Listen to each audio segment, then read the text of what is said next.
दोस्तों हाल ही में भारत के डिफेंस इक्वाइजेशन काउंसिल ने एक बड़ी डेवलपमेंट की घोषणा कर दी है। इस अनाउंसमेंट के तहत ये 6400 रॉकेट खरीदने वाले हैं, जिसका यूज पिनाका वेपन सिस्टम में किया जाएगा। तो आज के इस वीडियो में हम इसी टॉपिक पर चर्चा करेंगे कि डिफेंस मिनिस्ट्री इतने सारे रॉकेट क्यों खरीद रही है। क्या कोई बड़े वॉर की तैयारी चल रही है? तो इस वीडियो में हम जानेंगे रीजन क्या है, ये पिनाका वेपन सिस्टम क्या है। स्वागत है आपका बीएस मोटिवेशन के एक और वीडियो में। मैं हूँ विकास।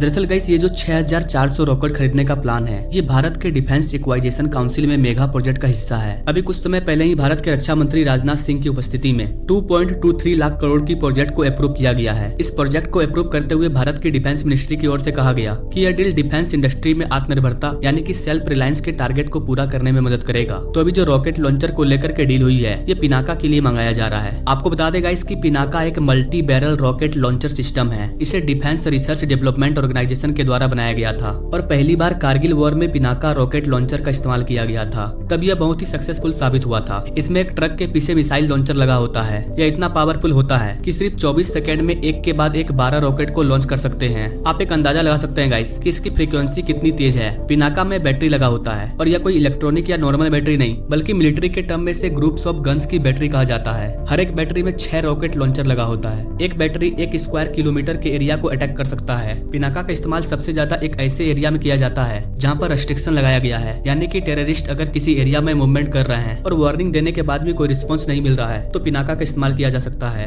एक रिपोर्ट के अकॉर्डिंग अभी भारत में 22 रेजिमेंट की जरूरत है जहां पिनाका का इस्तेमाल किया जाना चाहिए। और सिर्फ भारत ही नहीं बल्कि विदेश में भी इसका डिमांड है। अभी अर्मेनिया ने पिनाका को लेकर के भारत से डील किया है। जैसा की आपको पता होगा, अर्मेनिया और अजरबैजान के बीच में एक वॉर चल रहा है। ईयर 1990 में पिनाका को डेवलप किया गया था। उस समय मार्क 1 टाइप बना था जिसका रेंज 38 किलोमीटर था। फिर इसे अपग्रेड करके 45 किलोमीटर कर दिया गया और अब मार्क 2 टाइप का पिनाका डेवलप किया जा रहा है जिसका रेंज 60 किलोमीटर तक होगा। यहाँ पर आपको बता दें कि पिनाका रॉकेट लॉन्चर की एक कैटेगरी होती है जिसे गाइडेड पिनाका लॉन्चर कहा जाता है। और इसमें हमारी जो Indian regional navigational satellite system है, वो पिनाका रॉकेट को गाइड करती है। इससे लॉन्ग रेंज होने के बावजूद ये टारगेट को आसानी से हिट कर सकता है। गाइड पिनाका की मैक्सिमम रेंज 75 किलोमीटर तक बढ़ाई जा सकती है और अभी इसे और भी ज्यादा डेवलप किया जा रहा है। तो ये थी पिनाका रॉकेट लॉन्चर की जानकारी। अब आपके मन में एक सवाल होगा कि भारत इतने सारे रॉकेट क्यों खरीद रहा है? क्या हम किसी वॉर की तैयारी कर रहे हैं? दरअसल दोस्तों भारत का जो पड़ोसी देश है वो कैसा है वो आप सभी जानते हैं। एक तरफ चाइना तो दूसरी तरफ पाकिस्तान। चाइना बॉर्डर पर तो अजीबोगरीब हरकत होती रहती है,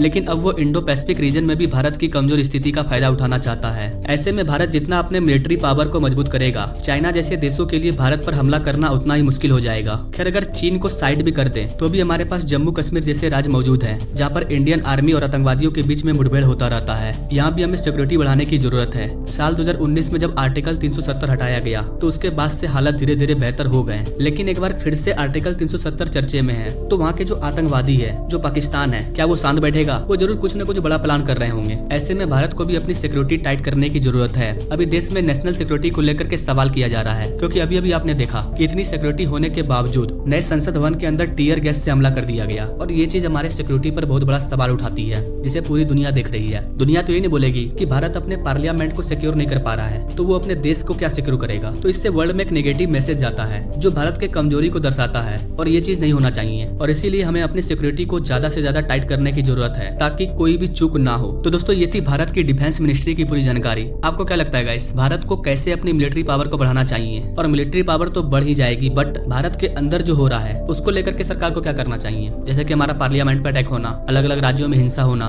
इन सारी चीजों को लेकर के क्या करना चाहिए? आपको क्या लगता है गाइस? अगर आपके पास कोई आइडिया है तो आप हमें कमेंट कर सकते हैं, क्योंकि आपके कमेंट से हमें फर्क पड़ता है। अगर कोई आइडिया नहीं है तो एटलीस्ट कम से कम कमेंट में जय हिंद जरूर लिखें। Not thank you for watching. मिलते हैं अगले वीडियो में नई जानकारी के साथ, तब तक के लिए जय हिंद।